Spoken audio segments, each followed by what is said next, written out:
Bueno, pues muy buenos días a todos y todas. Es un gusto inaugurar y darles la bienvenida a la séptima edición del Congreso Internacional de Estudiantes de Posgrado del Instituto de Investigaciones Filosóficas. Con esta actividad, celebrada en un ritmo bianual, el Instituto busca dar un cauce más a su compromiso docente al promover la formación de jóvenes investigadores, investigadoras en filosofía, ofrecerles la oportunidad de desarrollar sus intereses y habilidades y favorecer una mayor familiaridad con las mejores prácticas de la investigación académica. Como ustedes saben, cada nueva generación de nuestro programa de estudiantes asociados y asociadas les corresponde el organizar este congreso. Si bien cuentan con el apoyo del Instituto y de nuestro personal técnico y de investigación, el comité organizador, integrado exclusivamente por estudiantes, se ocupa de formular la convocatoria, de enviar a dictamen las propuestas de ponencias, de seleccionar los comentaristas y de establecer el programa definitivo. Junto a gran parte de la logística, también se hace encargo de consultar a sus pares para elegir a la persona que dictará la conferencia magistral. Muchas gracias entonces a quienes en esta ocasión se ofrecieron para integrar el comité organizador: Fernanda Domínguez, Daniel Lozada, Diana Martínez, Abraham Olivetti, Adonai Otero, Eduardo Ramírez y Genaro Valencia. Muchas gracias a todos por su esfuerzo. Tenemos el programa a la vista y podemos apreciar ya el gran cuidado que pusieron para reunir intervenciones de gran interés y alcanzar un equilibrio entre las áreas y líneas de investigación. Igualmente es un gusto el que hayan decidido extender una invitación al doctor Craver, profesor de la Universidad de Washington en San Luis. El profesor Craver es un reconocido especialista en las áreas de filosofía de la ciencia, filosofía de la mente, historia de las neurociencias y neuropsicología cognitiva, junto a numerosos artículos, entre los cuales sobresale Thinking About Mechanisms. Es autor de los libros In Search of Mechanisms, Discoveries Across the Life Science, editado por la Universidad de Chicago, Chicago Press, y también es autor de Explaining the Brain, Mechanisms and the Mosaic of Unity of Neuroscience, en Clarenberg Press en el 2007. Muchas gracias, profesor Craver, por estar con nosotros y con ellos y ellas en esta ocasión. Y bueno, para ya no hacer más larga esta intervención, antes de declarar inaugurado, también agradecer a todo el equipo técnico que nos va a estar apoyando en este congreso, y agradecerle obviamente a Aurelia y a IIFs toda la coordinación con los organizadores de este congreso. Pues sin más, declaramos inaugurado este séptimo Congreso Internacional y espero que haya excelentes y muy ricas discusiones, tanto con nuestro invitado como con las ponencias que se van a presentar en este congreso. Pues muchas gracias a todas y todos.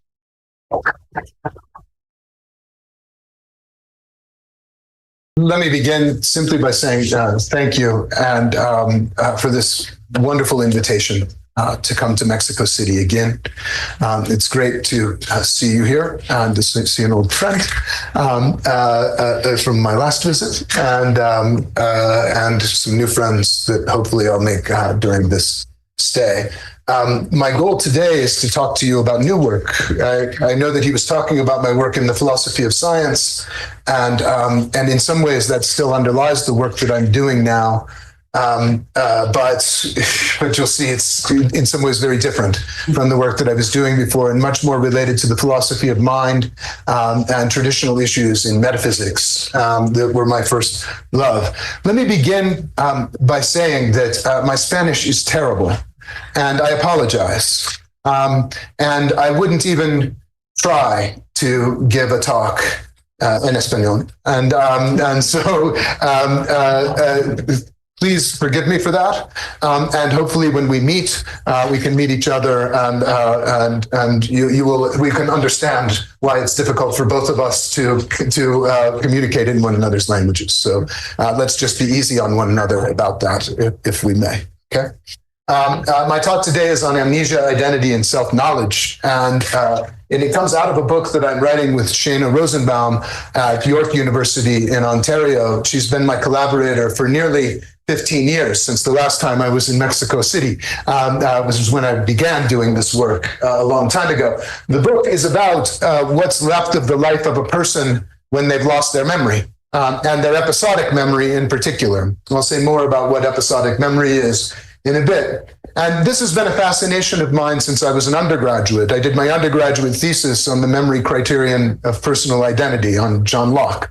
And I've continued to be interested in memory all through my philosophy of science career, working on long-term potentiation and the hippocampus and multi-level mechanisms of learning and memory.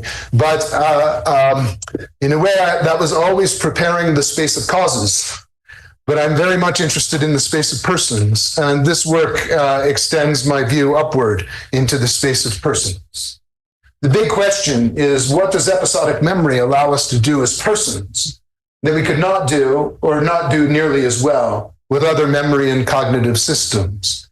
It's a functional question, but not an evolutionary question. It's a question about the role that episodic memory plays in our lives as persons, and all of the institutions and norms that govern our role as persons.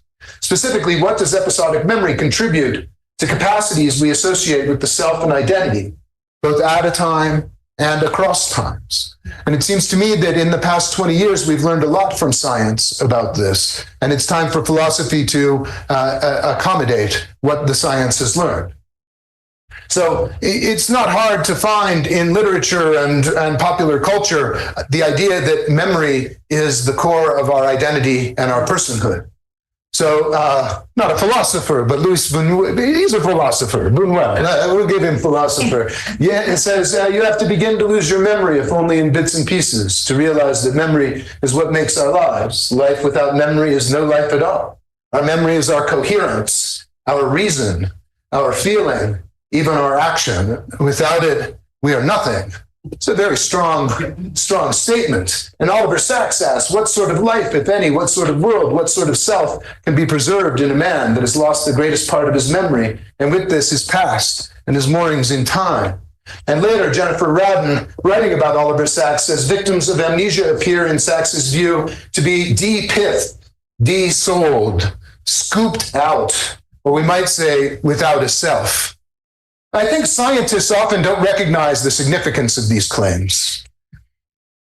They're merely trying to explain why episodic memory is important. But they don't recognize that when they say these things, they're removing people with amnesia from the sphere of persons.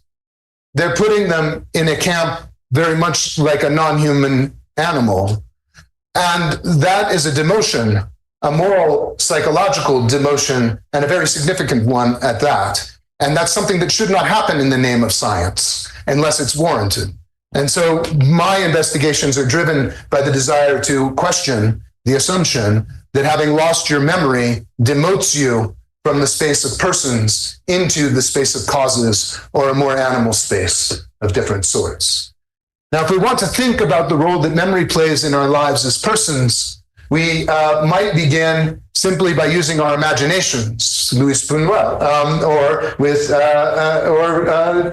Christopher Nolan, for example, or Alfred Hitchcock, and these are some of my favorite amnesia films, and I love amnesia films. I watch them all the time. But two things are dangerous about amnesia films. The first thing that's dangerous is that the director is allowed to make up how the memory systems work. So they make up what amnesia is. And that means that their premise is already fictional in many cases. Now, I think Christopher Nolan does an amazing job. This is terrible.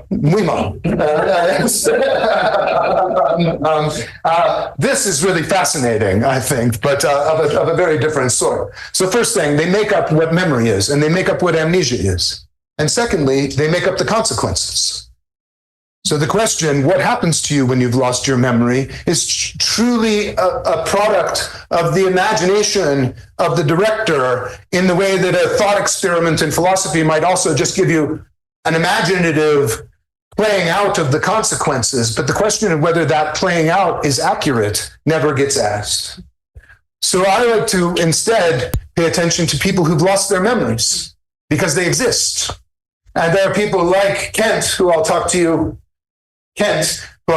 about in some detail today, who've lost their episodic memory, but have retained much of the rest of their cognitive health.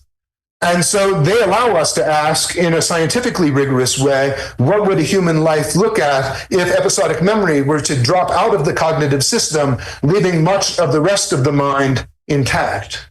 Right? And there are many people, if you've taken a course in cognitive science, you're perhaps familiar with some of these faces. This is Clive Waring, this is Brenda Milner, who worked with HM. This is Mr. B, who I'll talk about later, Endel Tolving, Kent, and a couple of books about this. You'll see that Permanent Present Tense is the title of Sue Corkin's book about amnesia, Trapped in the Now, and Patient HM, a book by Dittrich.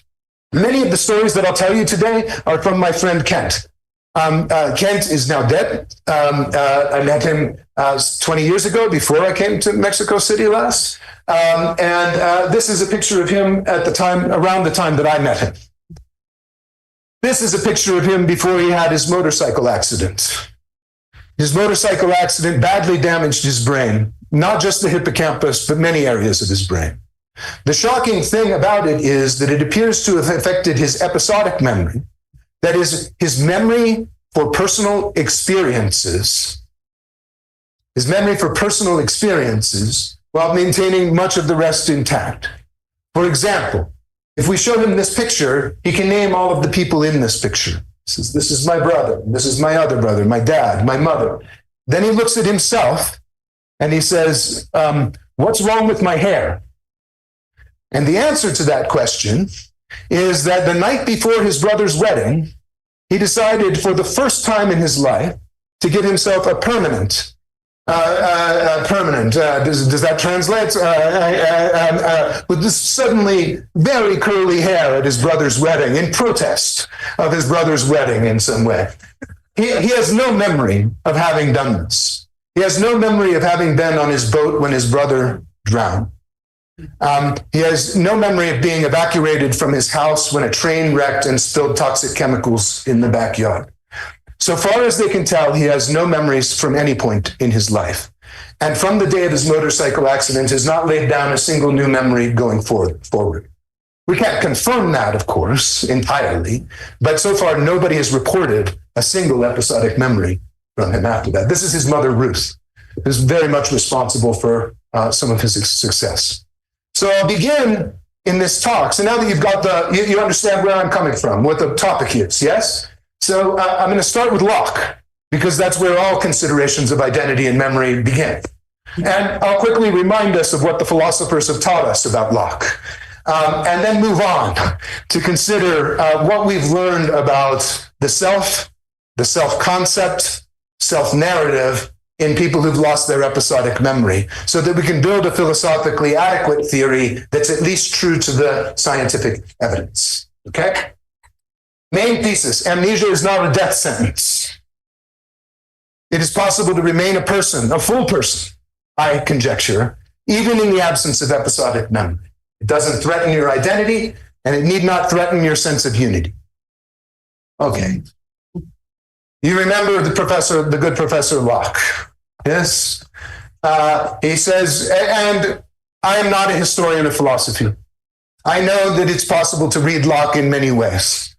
What I also know is that neuroscientists who read Locke as undergraduates read him in a very simple way, as embracing the thesis that identity over time is constituted by your episodic memories.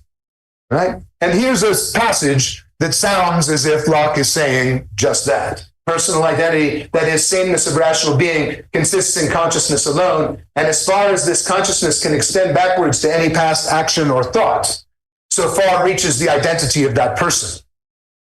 so that whatever half the consciousness of present and past action is the same person to whom they belong. Now, Locke was working with a forensic notion of personhood that is really quite concerned with responsibility, moral responsibility. I am also concerned with moral responsibility and wondering whether episodic memory is the thing that grounds those kinds of assessments. In asking this question, Locke imagines the cobbler and the prince who've been living quite separate lives, but now suddenly we take the consciousness of one, which we could interpret as taking the memories of one, the episodic memories of one, and putting them into the other, so that the cobbler's memories go to the prince. And although I don't think Locke imagines it in both directions, we could also imagine it going from the prince back to the cobbler. And he says that we would think that when the cobbler wakes up having princely thoughts, and a preference for oud oils from Papua New Guinea, and the ability to conjugate verbs in ancient Greek, that the cobbler will think of himself very much as the prince, and not as the cobbler whose body he now inhabits. And so I want to, over the course of this talk, undo this way of thinking about the cobbler and the prince. And hopefully by the end, I think you will agree with me that the cobbler and the prince are both in very bad shape after this change. And that they would make no sense to themselves or to anyone else. Okay. The reason that I don't follow the Lockean line, and I simply want to remind neuroscientists of this along the way, is that Locke's theory is circular. I think transparently circular. That is, on his view of what memory requires, it requires that we now seem to remember having a previous experience, and that seeming to remember resembles the past experience in some way. But in addition, that it was me that had the experience. It won't do that I heard about the experience and now imagine the scene as it was described to me.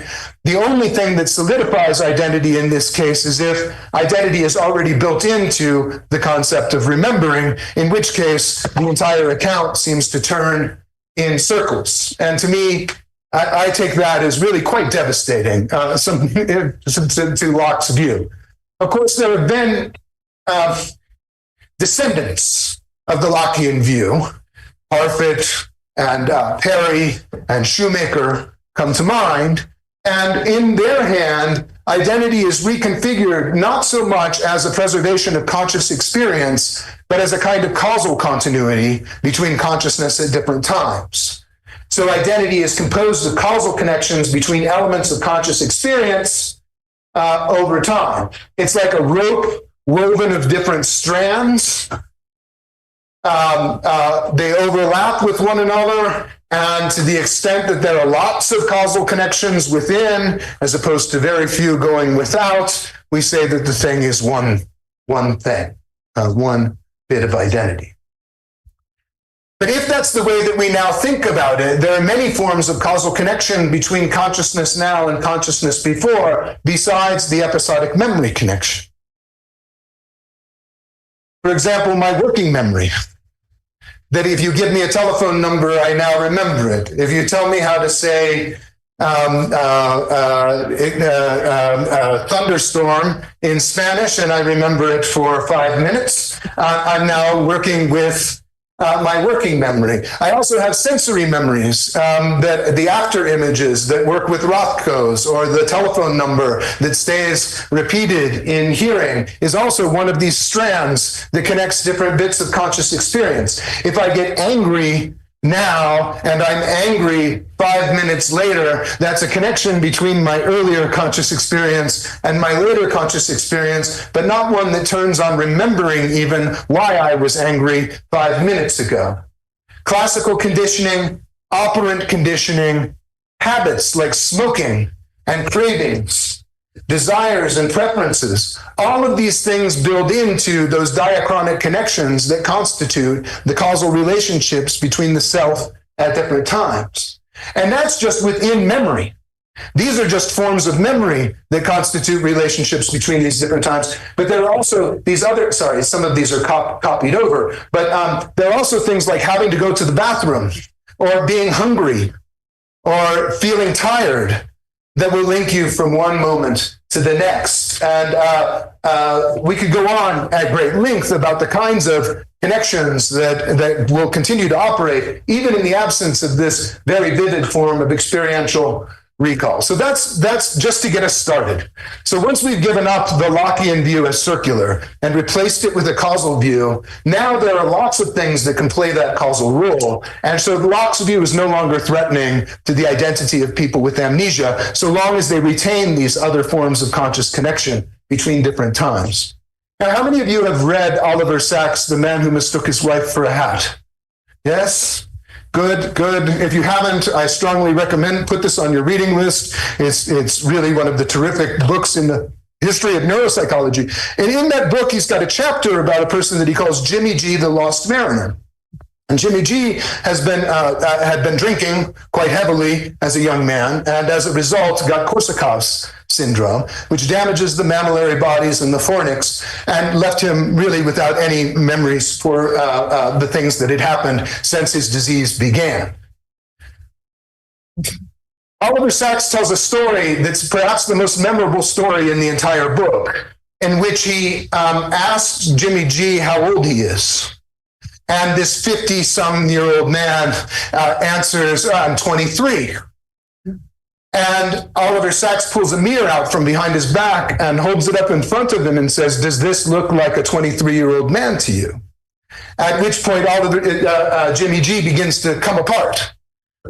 Am I losing my mind? I'm going crazy. This is terrible. I can't believe this is happening. I'm going mad. This is terrible.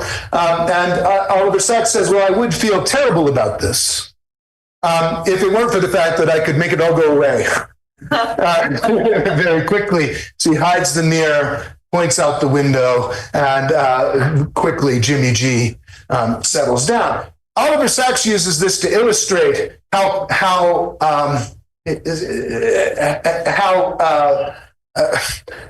devoid of a sense of self Jimmy G is. This case is supposed to illustrate that he's not keeping up with himself in some way, and that showing himself in the mirror is now a shocking surprise. But I think it's worth remembering everything that's in this story, because it tells us a lot about what's preserved. And if we put our attention on what these people have lost, and we forget to talk about what they have preserved, we can stack the deck in favor of our extreme and dangerous hypothesis that they're no longer persons. Notice that he can recognize himself in a mirror, which in many non-human organisms is taken to indicate some kind of primitive form of self-knowledge, at least, an ability to know that that is me. And also that there's a difference between me and you. They're engaged in a conversation, for example. And so he knows that there's a conversation partner. So it's not just that he knows that he exists, but he knows that he exists and he's different from Oliver Sacks.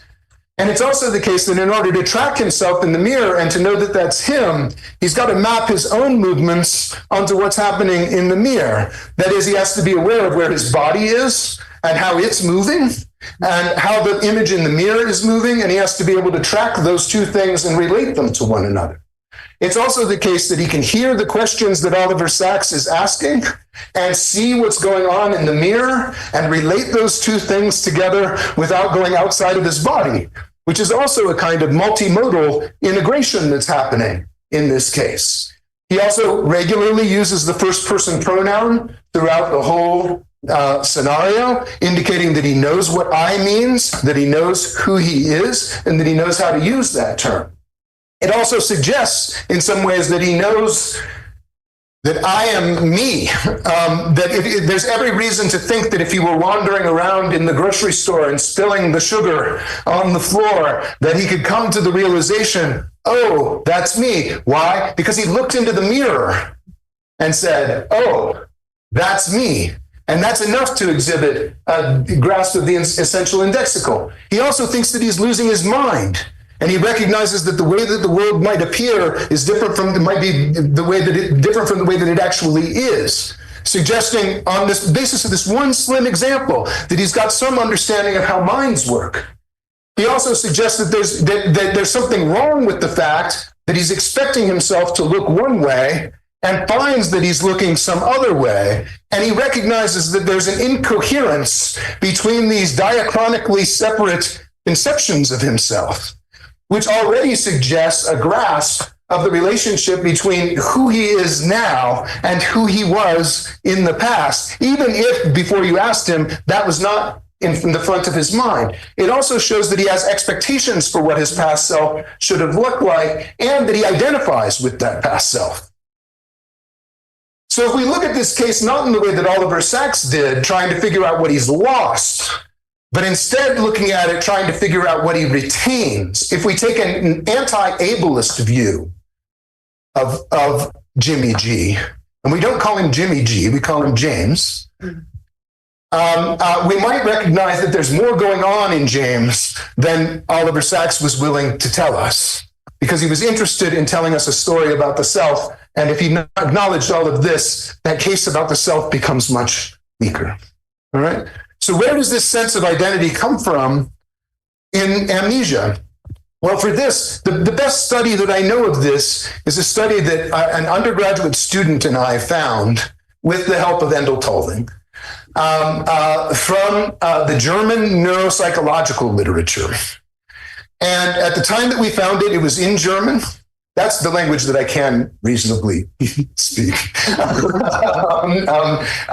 And we found a film of this person that was stored in the German National Archives. And we brought it over and we translated the article and we subtitled the film, and so that people could be aware of this rather remarkable case. And it's a story about a guy who worked in a steel factory in Gelsenkirchen, outside of Bochum in Germany. And one day they found him laying in the break room, unconscious.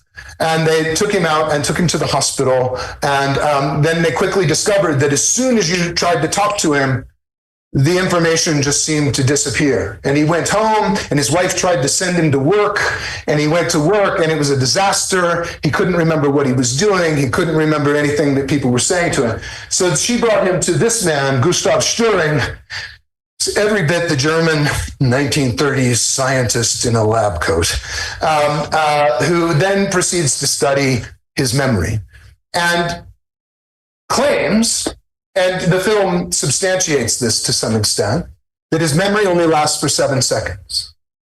And that if you don't ask your question within those 7 seconds, it gets cut off. So the film involves Störing barking things at Mr. D, Blindel.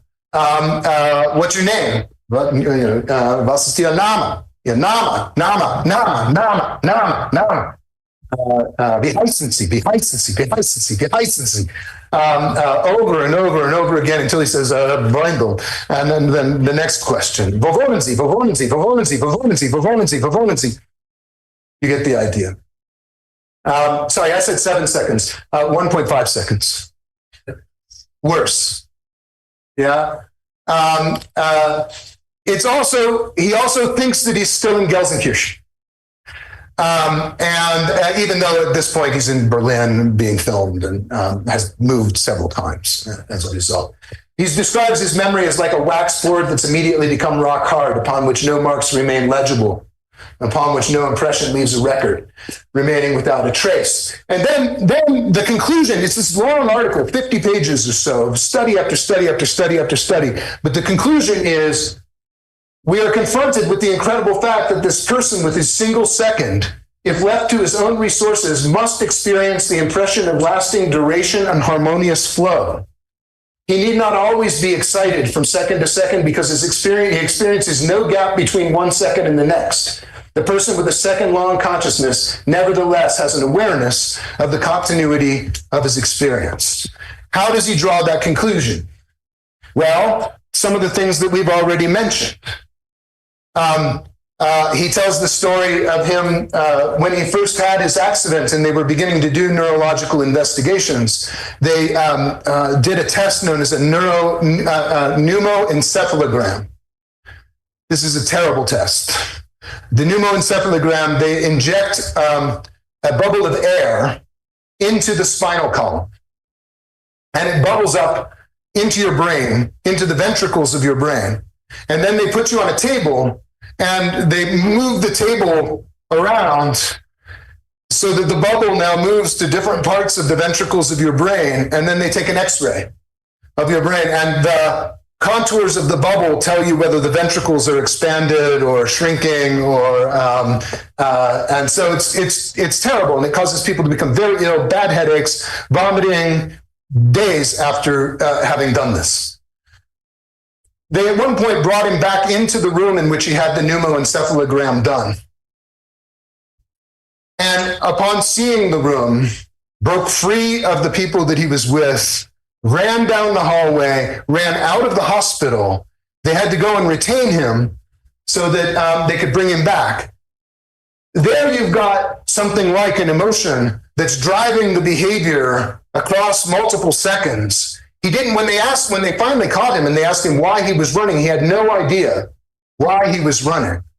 But he knew, but the emotional excitation was enough to make him flee, even if he didn't understand why he was doing that. Schuring describes him as drinking like a good Bavarian, which means that he drinks until he's had enough, and then he stops. And he suggests that the same happens with his eating, that he doesn't overeat, that he's directly responsive to the signals from his body. But when he has to go to the bathroom, that picks him up and moves him to the bathroom. When he wants to eat, that picks him up and moves him to the refrigerator. And these things link moment to moment. Schuring also emphasizes in the video, it's really quite amazing to watch, how the world can structure continuity across time, external sources of personal continuity. So he gives him a multi-digit math problem and then asks him to do long division or long multiplication. And you can see that once it's written on the board, he knows precisely what to do.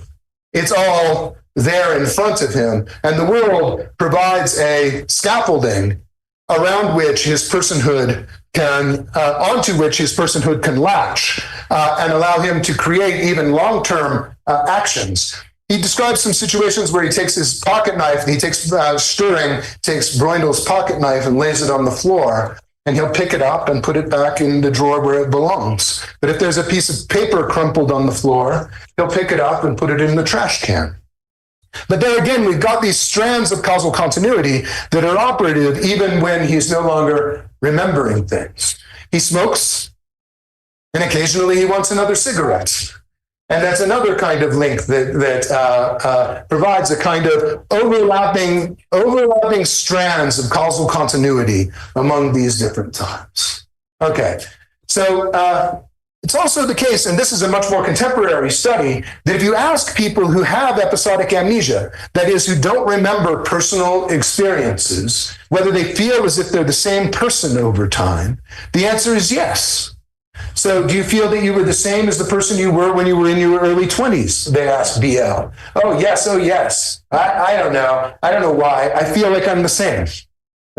What do you think makes you the same person? How would you explain how one and the same person could act in so many different ways but still be the same person? She says, well, I just feel the same. And I'm not sure what I would say if somebody asked me that question, except I just feel the same. I put this in because people often ask me, yeah, but do they feel the same? Yes. yes, they do. Or DG says, as evidence, DG is another person with amnesia. If I was walking down the road and saw someone bashing their dog or kid, I'd stop them. I've always done that. If someone was old and in a wheelchair, I'd help them. Always the same. If someone needed help, I'd help them. So there they're expressing continuity of moral character over a period of time, the kind of thing that you would think Locke would be especially concerned with, in fact. Right? Okay. And they also have a sense of themselves existing in the past and in the future. In a whole separate series of studies on time in amnesia, we looked at Kent, the guy who I showed you at the very beginning. We looked at Kent's attitudes about time and asked him a whole range of questions like, how true is this of you? I believe that it's important to get your work done before you party in the evening. And he always says, I very much agree with that. I meet my obligations to friends and authorities on time. Very much, 4 out of 4. I feel that it's more important to enjoy what you're doing than to get work done on time. Disagree. Very, very, And it turns out, notice that all of these things mentioned, there will always be time to catch up on my work. To be late for my appointment, doing things on time for authorities, done on time, making progress steadily over time. These are all attitudes about one's temporal existence and one's stretch. And he's no different from controls on this. Importantly, he's neither impulsive nor hedonistic in any way. He's actually really quite a moral guy. And that's true of the people that I've worked with amnesia quite generally. No sudden temporal disorientation. In fact, when you look at all of the people that we looked at, KC, DA, DG, and HC, compared to controls, their dominant orientation, that is, they think of themselves as future-oriented people, planning for the future, putting off things today for a better outcome in the future, etc. They don't see themselves as somehow trapped in the present, or, as Sue Corkin titled her book, in a permanent present tense. If they are trapped in the present, and aren't we all, they're trapped there with knowledge that they have a future, that they have a past, and that they will be responsible for the things that are included in both of those. The rest of us, we all have a tendency to discount the value of future rewards. This might be relevant to our climate actions, that we see future consequences, but they don't matter to us in the here and now, and so we don't figure them into our actions, because I'd rather drive my car than worry about the flooding of the planet, because that's so far off. It turns out that people, KC, DA, HC, DG, these are 2 different values, $100, $2,000. The main thing that you should get is that these curves are all controls, and experimental subjects are right on top of one another in these diagrams. That is, they not only attribute value to the future, that is, it's not a discounting cliff, but they discount it at the same rate as the rest of us, even though they have difficulty imagining it vividly. I'll say more about that in just a second or two. So up to where we are right now, I'm still just kind of getting us started. But Locke's view is circular, and the most plausible descendant is a causal view. And that seems to be satisfied by all of these kinds of conscious connections that are retained, even when you've lost episodic memory. People with amnesia can feel causally continuous, and they think about themselves as having a past and the future. So even if there is something wrong with them in this respect, that ain't it. Okay? But do they know themselves? So right now I take myself now to have addressed something very basic. Are they metaphysically continuous? If that requires causal continuity in consciousness, yes. Secondly, do they feel continuous? Based on their reports and their evaluations of their future and past selves, answer, yes. Third question, do they know themselves? Could they satisfy the Delphic oracle, the Delphic injunction? Now, how do we come to know ourselves? How do we know ourselves? You might think that you know yourself better than anything in the world. You've, after all, spent a lot of time with yourself. But it turns out that we're dicey in our self-knowledge, and we can be surprised in learning things about ourselves. That becomes more apparent as the years go by. But how do we come to this self-knowledge that we have, or claim to have? We might think that when somebody asks you, are you kind? Are you generous? Are you conscientious? Are you a good son? Are you a good parent? That the first thing that we do is generate examples of ourselves doing that good thing or bad thing. And then we answer on the basis of those examples that we generate. Another possibility is that we do it trait first. That is, somebody asks you if you're kind, and you say, yeah, I'm kind. And then you generate the examples. So it's possible that, that when we answer these questions, that we do it based on singular memories of past experiences, or we do it based on summaries of our past behavior that we're constantly updating over time. And we only reach to the exemplar, secondly, when we need to justify our claims about the first. So Stan Klein and Elizabeth Loftus did this is in us. This is in neurotypical healthy populations. They did a study where they asked people first to give me some examples of you being kind. Give me some examples of you being angry.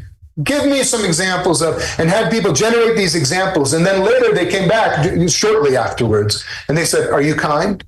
Are you angry? And they wanted to see whether the speed at which you answered decreased, the speed increased, whether the speed increased as a result of being primed with the examples. If it's example first, then priming you with the examples should lead you to make the trait judgment faster and easier than if you hadn't been primed. Similarly, we could do the test the other way, to ask them to do a rating on a 6-point scale, how kind are you? And then ask them for the traits, and then ask them for examples of that trait. And if it's trait first, then you would expect that priming them with the trait would facilitate their generation of examples. Clear? Yeah? And the finding is that neither of these is true. That is, the priming didn't work in either case. Priming people with examples did nothing to hasten their trait judgments, and priming people with traits did nothing to hasten their example generation. It appears that there are two independent stores of knowledge about ourselves, one of which stores examples, and one of which stores general trait summaries. All right? So there are these two kinds of self-knowledge. There's semantic self-knowledge, the other kind of memory system that we often learn about in our intro to psychology courses, episodic, semantic, non-declarative over here. But there are two forms of semantic knowledge of ourselves, two forms of knowledge about ourselves, semantic knowledge about ourselves and detail-oriented experiential knowledge of things that we've done. This semantic knowledge of ourselves, fact-like knowledge about ourselves, comes in two also independent categories. One is knowledge of what I'm like. I'm kind, I'm generous, I'm irritable, I'm impatient, I'm etc. And worldly self-knowledge. I was born in Chicopee Falls, Massachusetts in 1967. I went to this high school. I lived in this town, but I'm not now generating a specific memory of being in the town. I just know that I lived in Marysville, Ohio for a long time. Worldly self-knowledge. And the point of Stan's experiment is you could lose all of this, but still maintain knowledge of the kind of person you are and of these general facts about the temporal structure of your life. That you were born here, lived there, went to that high school, graduated in this year, that kind of thing. Okay? When we asked Kent to describe himself, are you angry, are you irritable, are you charitable, etc., his description of himself agreed with his description of him. We did it multiple times. One thing about people with amnesia is you can give them the same test many times. And on these two occasions where we asked him the 10, his answers agreed 78%. The complete match, 78% overlap. And when we asked him to compare his assessment with his mother's assessment of the kind of person he is, and this is after we're asking him about his personality after his motorcycle accident. What kind of person are you now? They agreed 73%. Now, if my mother and I were to have this conversation, I think 73% would be a victory. Really kind of amazing that they agree that much. When we gave those questions about time to Kent, we gave those to him multiple times, and his answers agreed on 49 out of 56. Exact match. So it looks like there's preserved semantic trait judgments, even in the absence of the ability to store these exemplars. He knows the kind of person he is, even if he doesn't remember your examples. Now,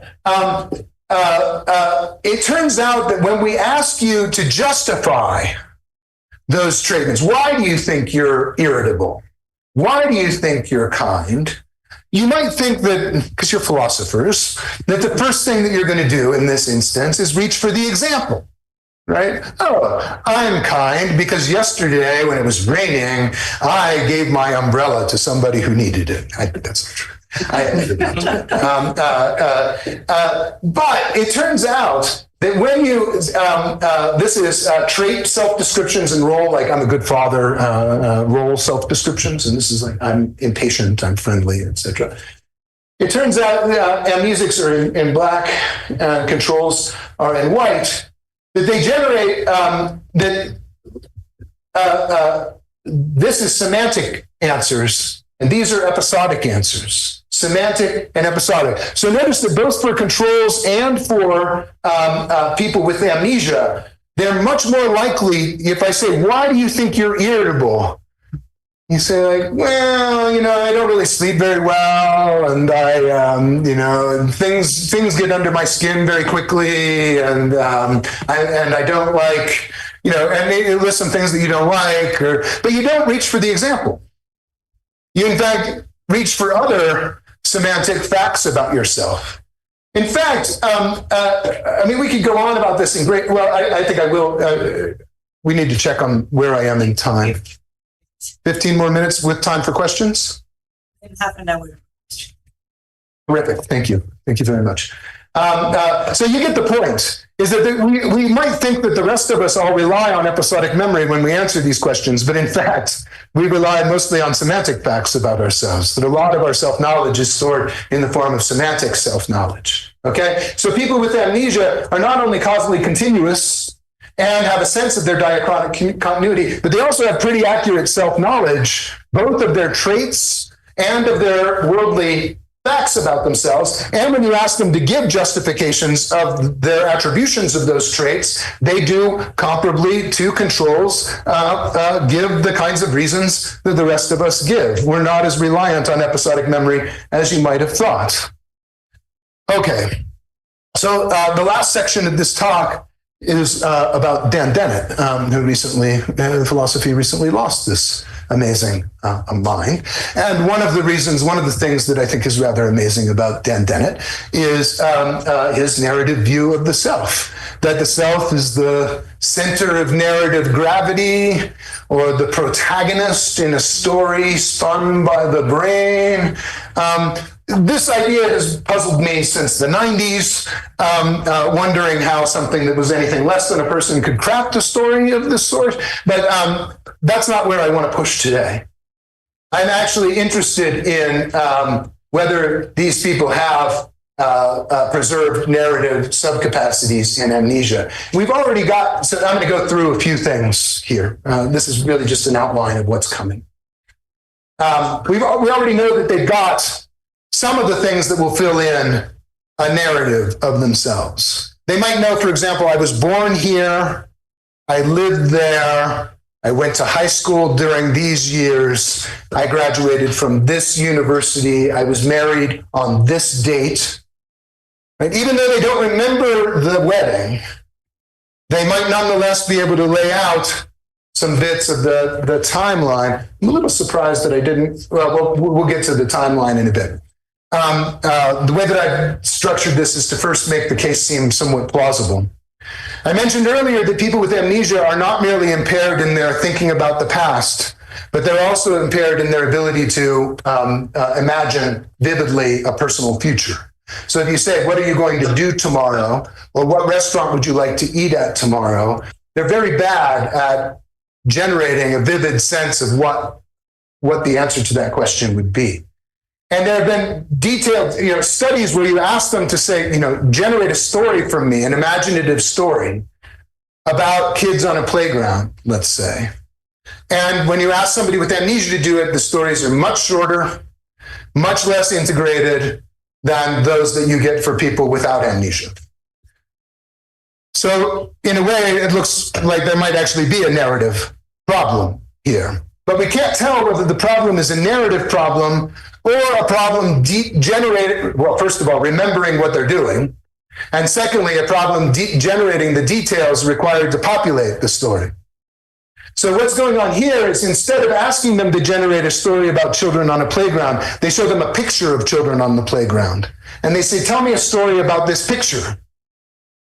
When you do that, if you just ask them to generate the story, you can see there's a difference between the controls and the people with episodic memory across the board in the amount of detail that their stories contain and the amount of coherence that those stories have.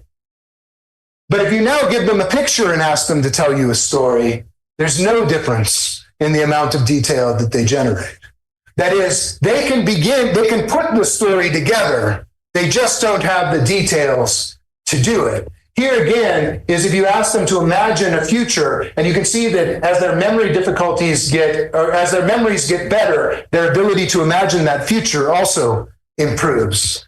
But if you give them a picture and ask them to tell you a story, it doesn't matter how bad your memory is, you're going to do pretty much the same. Memory makes no contribution to the ability to generate a narrative from the picture. It appears that the difficulty is in the ability to pull things out. One thing that worried us about these studies, though, is that there's no narrative. I mean, you could invent one, but it's merely a picture of a scene. It's not a narrative has a beginning and a middle and an end, and this is just a bunch of stuff happening on a playground. So you might think, well, there's no temporal order here, and it's not structured around goals and problems and resolutions and climaxes the way that narratives are. So even though they were told to tell a story, they still don't generate narratives of this sort. And furthermore, these are just descriptions of a picture. They're not about them. Let's deal with the first problem first, their narrative capacities. We used a study that's been used in young children to study narrative complexity and the development of narrative abilities. It's called the frog, where, do you know this task? You look like you've seen it before. The frog, where are you task. And the frog, where are you task is about you use a children's story, and you just ask them to tell you the story of the children's book. And little kids can do this at a certain age. They become very good at it, and at other ages, they're not very good at it. But early on, there's a little boy, and there's a frog that's his pet frog, but you can see the frog escapes, and it actually hops out the window and disappears, and then begins a quest for the frog that lasts for the remainder of the book. And at the end, they find the frog, but the frog is now with a female frog and with 3 little baby frogs. And so the point of the story is that now the frog is reunited or has established a family or something of that sort. And we were curious if they could do that. I won't read DA's narrative to you in total, but I can just tell you it's as charming as having your uncle read you a lovely children's story. And it's full of all details, and he makes little voices for the characters, and he spins it together in very well, and puts together that the frog at the end is the same as the frog at the beginning, and that we've got a kind of evolution that's developed over time. That is, on measures of coherence, I think that's the next page, we compared the differences made by people with amnesia to the stories made by people without amnesia. Same number of words per story. Same number of key events mentioned. Part of the value of having this much studied story is that they have now found a set of key events, a list of canonical key events that one must mention in the story. They also have a number of key sentences that they expect to find in these stories that match the key events. And out of the 30 normed events and the 51 key sentences, there was no difference in the number that the people with amnesia got versus the people without amnesia. Their accuracy was on par. The temporal relationships among events, this happened first, so then they went here. So then, and recognizing temporal connectivity between the different items in the story. They also captured the long-range story themes, that it's the same frog at the beginning as at the end, and they maintained throughout the entire story the idea that the little boy and his dog are searching for the frog.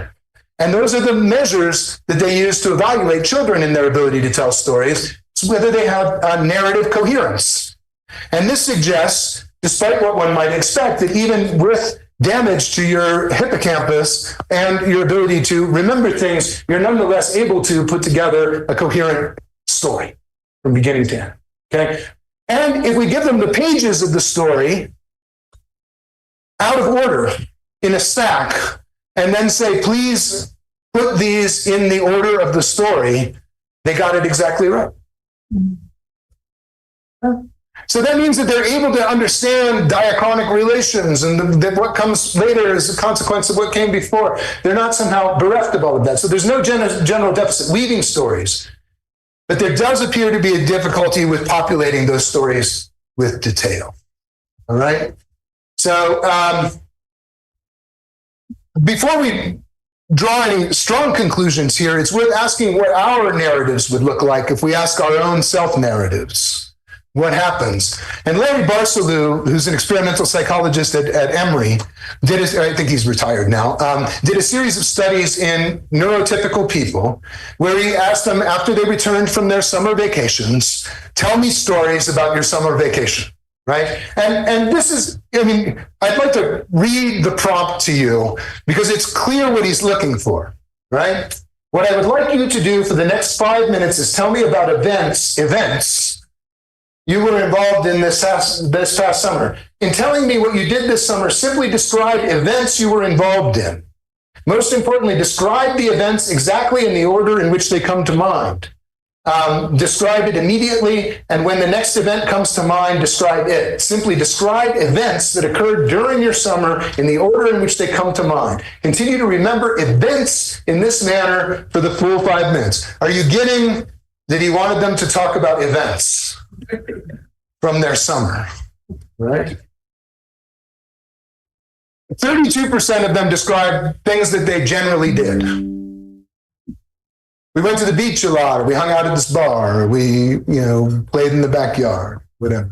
Another 30% described facts about people or places in the past. The bar's really cool. They got a great jukebox. There's a pool table. We spent a lot of time enjoying that, right? 9% of the things that they described were extended events, like I went to Italy for several weeks. But that's not an episodic memory. That's now an extended thing. Only 21% of the sentences that they got out of neurotypical college students, who were, again, being driven to talk only about events, and they only got 21% of the stories, including 21% of the things that they mentioned were actual concrete events. That is, our own stories are not episodic. Our own stories tend to be semantic in character, summaries, generalizations, repeated events, things we think about the places where we've been and seen.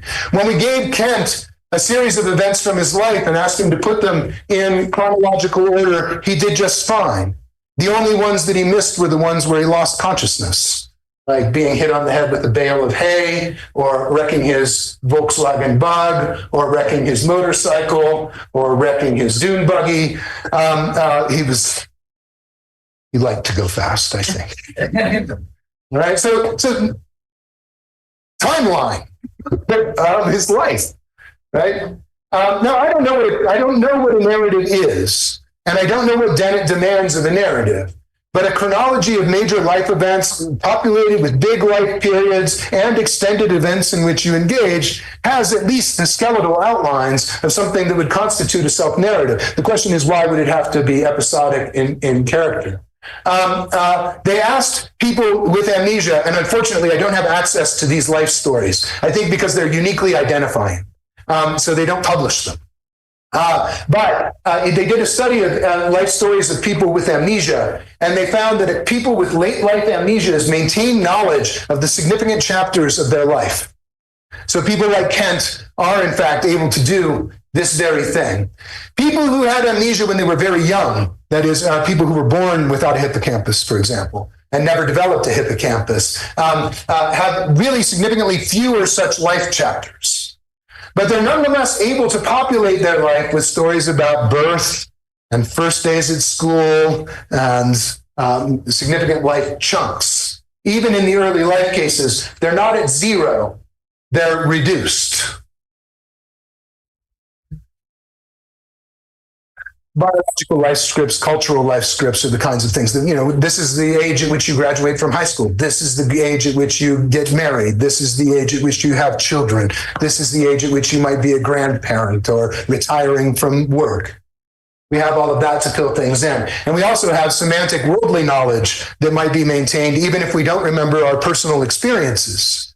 So we might remember that the last time I was here in Mexico City, Trump was on the verge of winning an election in the United States. Paola and I talked about it quite a bit, as I remember. And maybe we'll talk a bit about it this time, unfortunately. So those kinds of things can anchor when things happened, even if it's not populated with detailed memories of the exact conversation, right? And similarly with beliefs about the future, if you ask them what are some challenges that we'll face, they'll say climate change, energy crisis. These are the sorts of things that they imagine in the future. So even if their personal story has gaps, they have worldly knowledge that can now anchor temporal relationships among the things that happen in their lives. The last thing that I'll mention here is that we all have tendencies to bias our self-descriptions in time. That is, we tend to see ourselves as getting better over the course of our lifetime, that we used to be quite socially anxious and awkward, but now we're in a better situation. So we tend to think that we've changed more getting from our childhood to where we are now than we will change going into the future. And that's here in these graphs. And you can see that both, this is HC, who has a developmental amnesia. That is, she never developed a hippocampus, never acquired the capacity for episodic memories, but nonetheless has the same biases in temporal location, temporal story. It tells the same kind of biased stories about her past and her future that healthy controls would. All right? So, to summarize this part, they have key life events, biological scripts, sociocultural scripts, knowledge of worldly events, and biases in self-narratives. The problem is not with their narrative capacity. The problem is their ability to populate that narrative with details, episodic details from their lives, and to generate those details on their own. I think that's a real problem. But now I want to come back here in the closing to remind us of the cobbler and the prince. Now let's imagine that what happens is that the prince's episodic memories for specific experiences transfer, but nothing else does. None of his emotional reactivity, none of his preferences, none of his worldly knowledge, none of his worldly knowledge of his own life, right? None of the things that I've been talking about pass if it's just the episodic memories that are getting transferred. So what you would get is not the cobbler and not the prince, but some very unhealthy chimera of things that are incongruous. It would be hard to imagine a thing more alienated from itself than somebody who remembers having been in a castle, but is intoxicated by shoes and the desire to stitch them. So if we imagine episodic transfer without the rest, we get a mental chimera.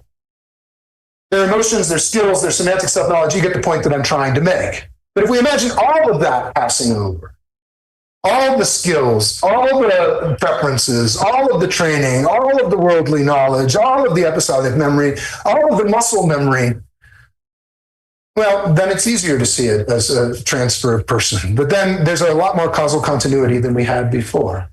So I want to ask a kind of question that people asked about Locke a long time ago. Is it really the conscious experience that matters in survival for this forensic sense of self? In particular, imagine that the prince commits a crime and that what goes to the cobbler is a memory of having committed the crime. But if all of the desire to commit the crime, all of the motives for committing the crime, all of the reasons for committing the crime stay put back in the prints, where should you direct your punishment? Who's responsible here? And I want to suggest, after all I've told you, that really the forensic responsibility should go with these other bits of causal continuity, not with the bits of episodic continuity within consciousness. Okay? I also hope that what I've told you today should cause you to rethink what amnesia is. Because we tend to see it as a death sentence, and we tend to dread the fact that we will get old and our memories will begin to leave us. But if we retain all of these other things, those are bits of ourselves that we will have with us at those times. Bits of ourselves that our loved ones and family members can have access to and perhaps use as a kind of scaffolding to reach you, to have a relationship with you, to build a connection with you. So I think that once we start thinking in more external terms, we're much more interested in thinking about how to structure a world around people with amnesia so as to make their identity and personhood thrive as much as it can in the conditions that they've got, rather than declaring them de-pith, de-souled, scooped out like Oliver Sacks did. All right? So it's not a death sentence. That's it. Thanks.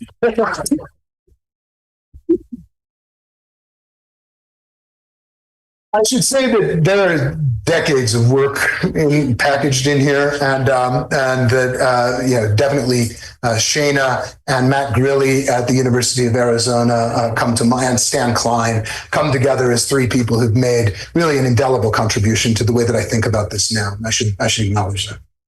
Thanks. Thank you so much. Yeah. Well, we have about half an hour for a question. I don't know if who would like to start. Go ahead. First of all, thank you for your conference. It was very interesting. I would like to press in thinking about an example. Would you say that it would be at least morally neutral or something that's not morally wrong to lie to a person that has amnesia? For example, presenting different tests and saying that it's the first time that you're presenting the test. I'm asking that thinking, for example, in cases where the episodic memory is not fully developed, like, for example, my first the first memory I have of myself is not, it surely wouldn't be the first experience I had, but my memory is not quite developed yet. So there I would have information and experiences, but I would not have precise episodic memory, or I would not have a episodic memory about certain events. And if someone said that when I was a kid, I broke the windshield of my mother's car with my head, I would probably be in a tough spot to say that if it is true or not. I would not think of myself as morally responsible or not. So thinking about that kind of case, if we lie to someone who has problems remembering things and will not remember the lie later on, would it be morally permissible? Yeah, I'm against lying in a first pass. My daughter says to me, "Dad, just because it's true doesn't mean you have to say it," which I imagine many philosophers have heard from family members sometime along the way. So I'm a big fan of truth and truth-telling, and so I'm not a big fan of telling to these guys unless there's an overwhelming reason to do so. But I'm not sure that the memory so much plays into that. There was a story out of Florida a few years ago. I haven't figured out how to work it into a chapter, but maybe if we keep talking about this, it'll finally snap for me. About a woman who was starting in early Alzheimer's disease. And there was a person who owned a piano store and piano and organ store. And he sold her a series of organs. First a $5,000 organ, then a $10,000 organ, then a $15,000 organ, all in the space of about 2 months. right? And of course, this person had no need for more than one organ, really. And so he was preying on the fact that she didn't remember having purchased it. I didn't talk about what I think they have lost and why I do think that they're vulnerable. And this is an indication of just how vulnerable they are. But that vulnerability, that added vulnerability is something that their loved ones and caregivers can be mindful of. But they're definitely susceptible to it because they're not updating things in the right way. That's right. But I still think that if you're lying to somebody, if you're telling all the reasons that it would be wrong to tell lies would still apply, even if the recipient of the lie is somebody who would forget it in some period of time. But if you have an alternative intuition there, I'd really be quite interested to get to the bottom of it. Yeah.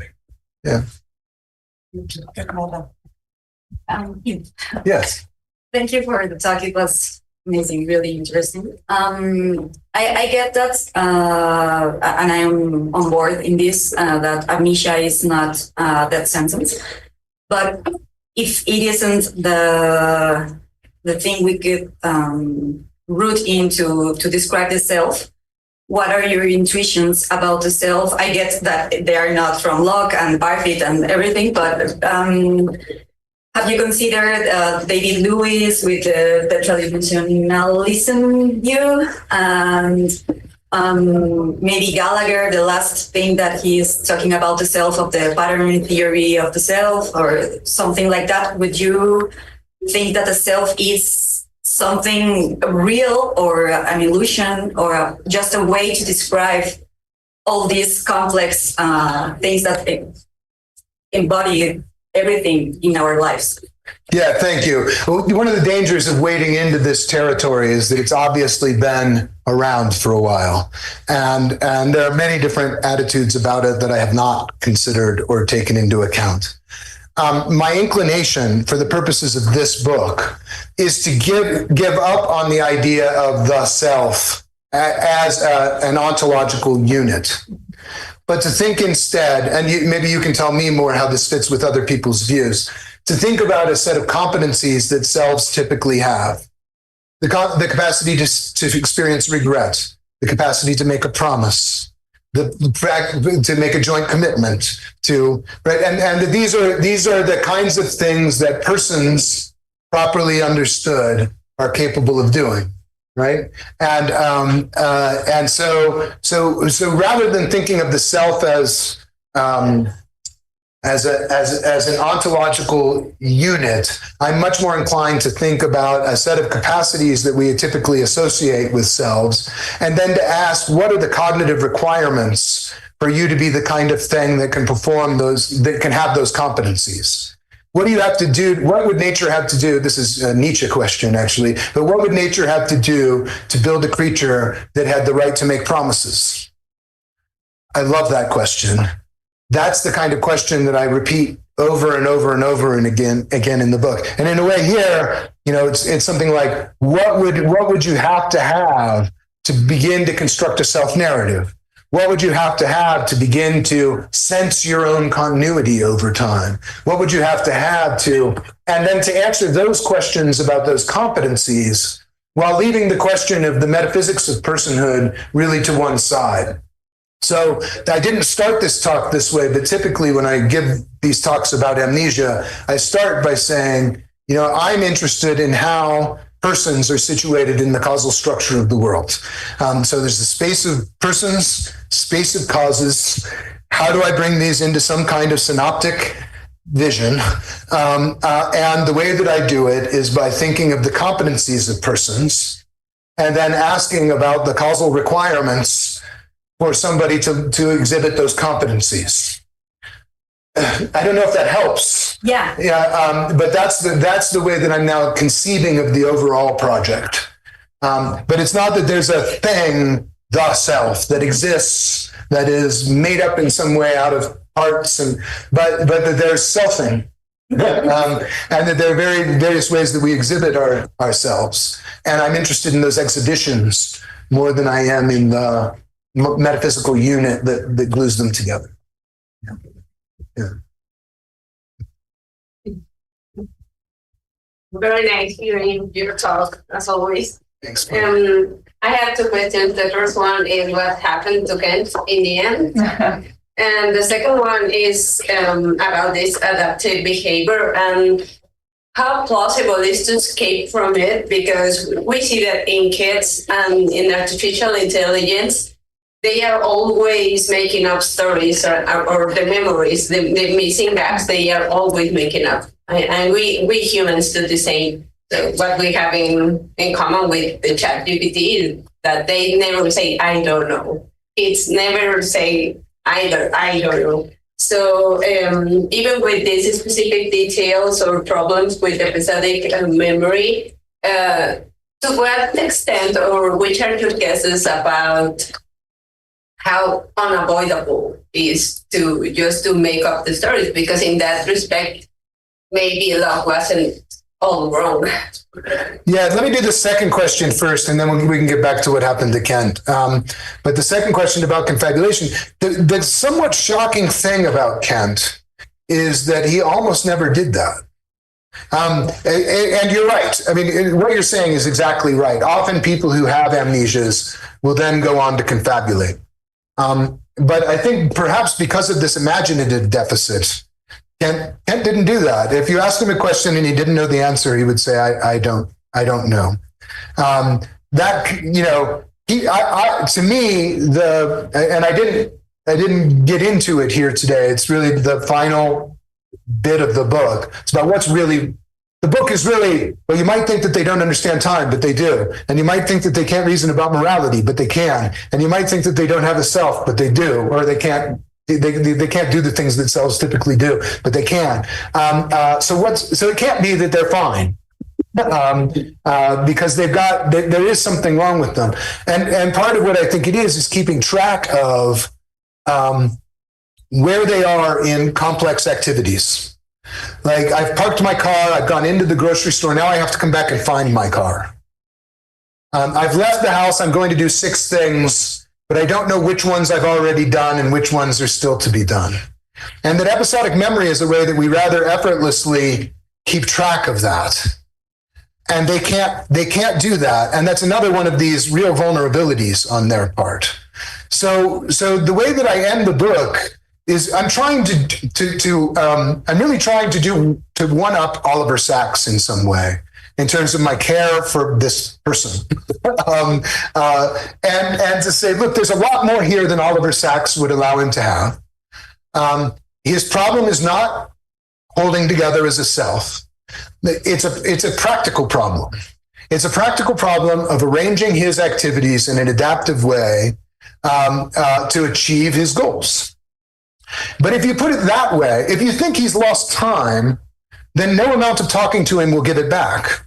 If he's lost the cognitive resources for thinking about time, he's just done as an agent, as far as I can tell. And if he can't reflect on himself, then you can talk to him all you want, but self-reflection just isn't there. He doesn't have the capacity for it. Then he's really in terrible shape in the way deschooled, scooped out.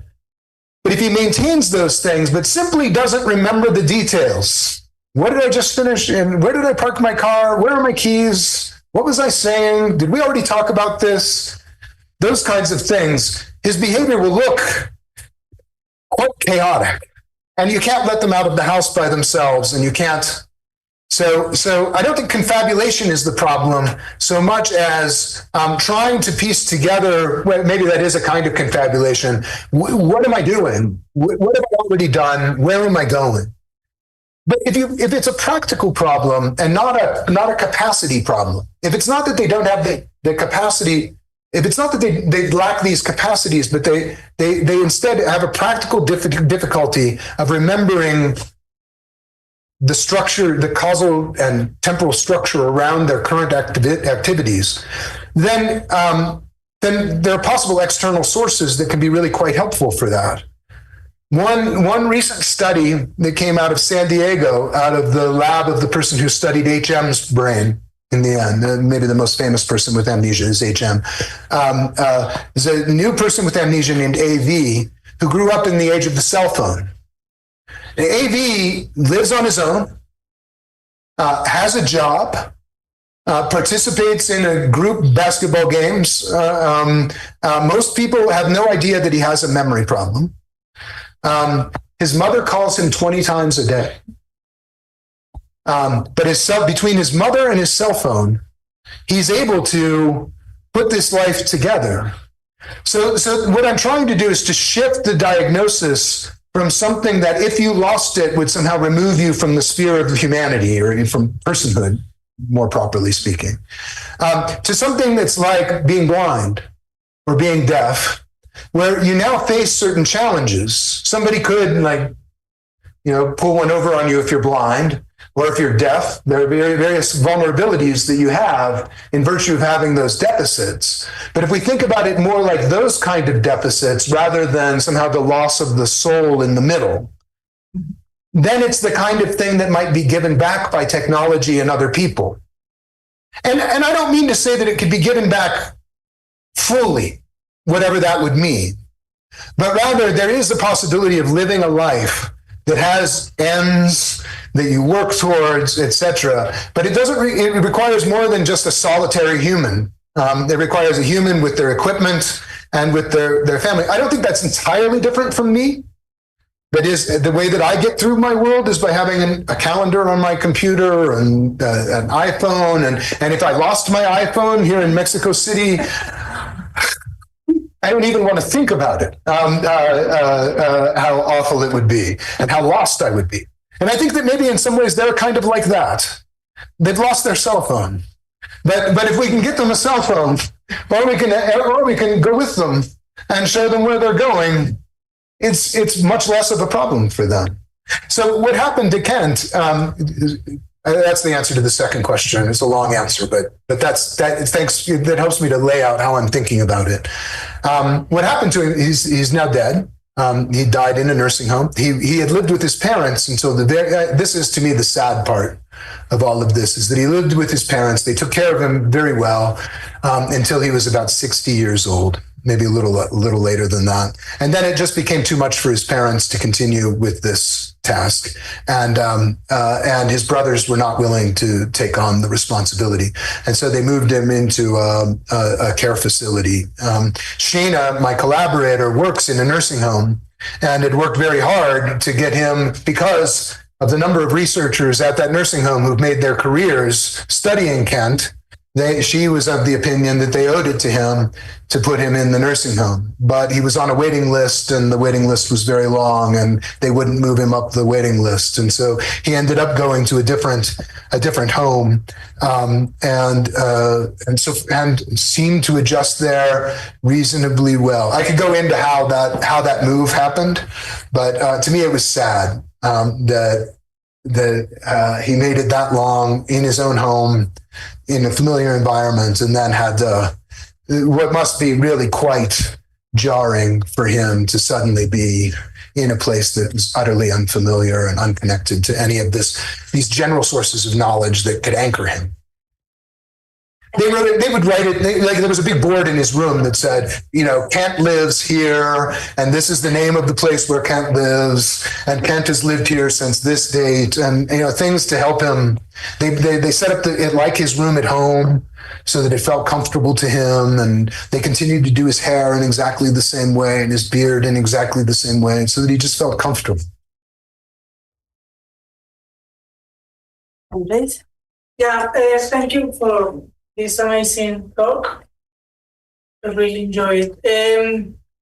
I agree with you with the main thesis about the dangerous as this idea that person with amnesia is not a person or lost a personhood, and that is very problematic. But my question is about the end of the presentation. You talk about the Alzheimer village. I am not sure if that exists, that kind of village exists, or they exist. Yeah. So how they work and Yeah. That's my question. Thanks. No, it's a great question. I didn't know about this until a few years ago. Yeah. And I went through it very quickly. And I have to say from the start that I don't have any evidence that these are good. I know what they're trying to do. And so I was in Bordeaux this past summer, and outside of Bordeaux, there's a town named Dax. And in Dax, they have one of these Alzheimer's villages. And I think this will become the standard of care for wealthy people with Alzheimer's disease. And what they do is they set up an environment that the first one I believe is in the Netherlands. And they set up an environment that's of course closed off to the general public, but it has a grocery store and a post office and a barber shop and a library. And then there are people who work in all of these, but they're nurses' aides or nurses or doctors that are at the checkout line. And so they're all people who are trained to work with people with Alzheimer's disease. And then the places are also organized into little neighborhoods with community meeting spaces. And the idea is to construct a world around them that allows them to continue relying on what worldly knowledge they maintain and to live a more typical existence for a neurotypical person, that neurotypical person's kind of existence, despite the fact that their cognitive abilities are dropping off. The report from Docs, the last report that I got from Docs, and I haven't confirmed this and I haven't checked it, was that they just did their cognitive assessments of people in the last year. And there was no cognitive decline in the entire population of the Alzheimer's village during the past year. Now, I mean, give me a drug that does that, right? And so then the thought, I mean, I think maybe my next project when this book is done will be on this. And how do we assess it? And how do we tell whether it's actually working? And because clearly lots of money is going to come into places that are like that, right? And then the question is, and to me, this is I cannot answer this question. At what point have you gone from helping people to display their own autonomy to fooling yourself that that's what you're doing, when in fact they're just a puppet of your dreams? And to me, there's if any of you have any insight into how to address that, like when agency, we all depend on our world around us to get by.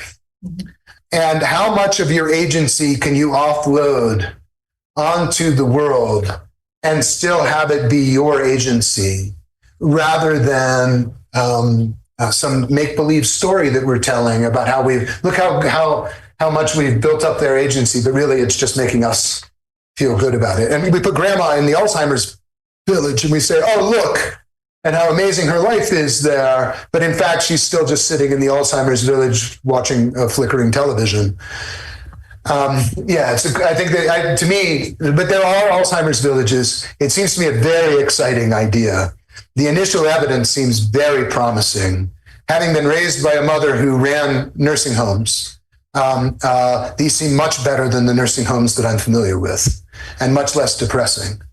And so I'm very hopeful that that's the kind of thing that can work. But the general point that I want to get to is a kind of anti-individualism, collectivism about the person, and to think about how much of us and our being who we are is the surround. And once we start to really put emphasis on that and our other cognitive capacities, then we've got a lot to work with in creating a bulwark or something to buffet their agency against the diseases and the memory losses that they're experiencing. Yeah. We have time for one very short question and a very short answer. Sorry, please. Sorry. Yes, thanks. Thanks, it was amazing. I was wondering about, is there any evidence for changes in personal preferences in people with amnesia? Like, I believe a part of personal identity is kind of observing your preferences through time, but at the same time you change. Like maybe you before you didn't like a specific play, but now you do, and that kind of stuff. Kent loved Bob Dylan, loved to play the Battle Hymn of the Republic, was a big fan of the Toronto Blue Jays, drank Black Label beer as a matter of pride. And those were preferences that seemed to last until he died. And those were ones that he had from early on. Earlier sections of the book are about the preservation of one's moral attitudes and one's preferences over time. And there's a lot of evidence in that section about them, in fact, exhibiting precisely that kind of preservation. That was a very short answer. I tried to keep it short, but there was something that I forgot to say at the beginning. Which is that it means a huge amount to me that the organizational committee and the graduate students here decided that I was worth bringing to Mexico City. And I'm just very appreciative of that fact. And I'm very grateful for the work that you've done in making this happen and then arranging the hotels and getting me around town and having this conference. And I'm very much looking forward to meeting you. I'm very much looking forward to learning about your work and the work that's going on here at the Instituto quite generally. And so I'm very excited about the next couple of days. And I just want to end this by thanking you for the privilege of this invitation. Thank you. Thank you so much.